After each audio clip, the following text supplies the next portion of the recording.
Donc nous, on est une association qui fédérons aujourd'hui toute initiative d'intérêt général qui souhaite œuvrer pour le développement équilibré et solidaire du champ des musiques actuelles en Île-de-France. Concrètement, on rassemble aujourd'hui 150 structures sur toute l'Île-de-France et pour qui on est un outil de coopération. Mais plus largement, on est aussi un espace de concertation et de ressources pour toutes les parties prenantes du secteur, tous les acteurs.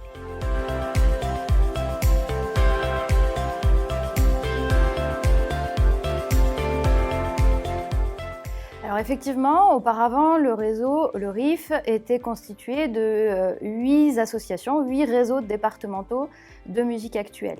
Et après 15 ans à peu près de ce modèle confédéral qui a largement contribué à la structuration du secteur et à la construction du paysage musique actuelle sur le territoire, on a ressenti le besoin de changer de mode de faire collectif.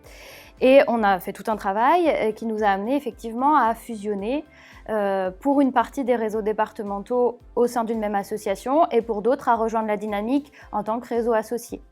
Alors il y avait plusieurs raisons à cela. Il y avait des raisons d'abord externes. Il y avait certains réseaux départementaux qui avaient été fragilisés au fil du temps et donc une structuration sur le territoire qui était plus équitable.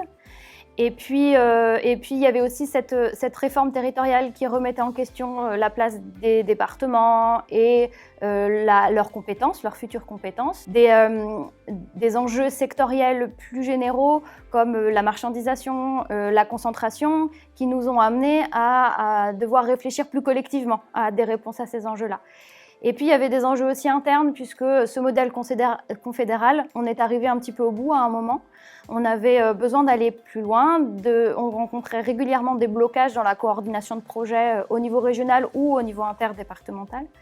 Et ça nous semblait important de réfléchir à comment on pouvait faire mieux, comment on pouvait aller plus loin dans cette structuration.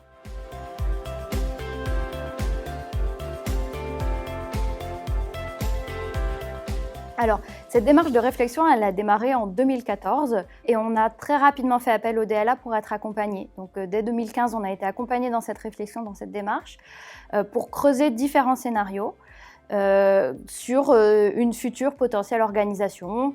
Et ça nous a permis, ce temps long, à la fois d'accompagnement, mais à la fois de prise de recul et de réflexion, ça nous a permis les allers-retours nécessaires pour pouvoir, en 2017, opter pour cette fusion. Et puis qui est intervenu en 2018.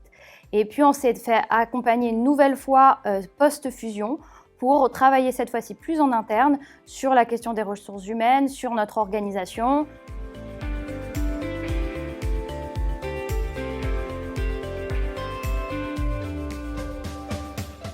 Alors, nous, on avait la chance d'avoir déjà travaillé ensemble, ce qui a été très bénéfique pour nous, c'est-à-dire qu'on avait des habitudes de travail à la fois entre les équipes, mais aussi entre les gouvernances, entre les structures adhérentes, qui ont permis d'aller un tout petit peu plus vite.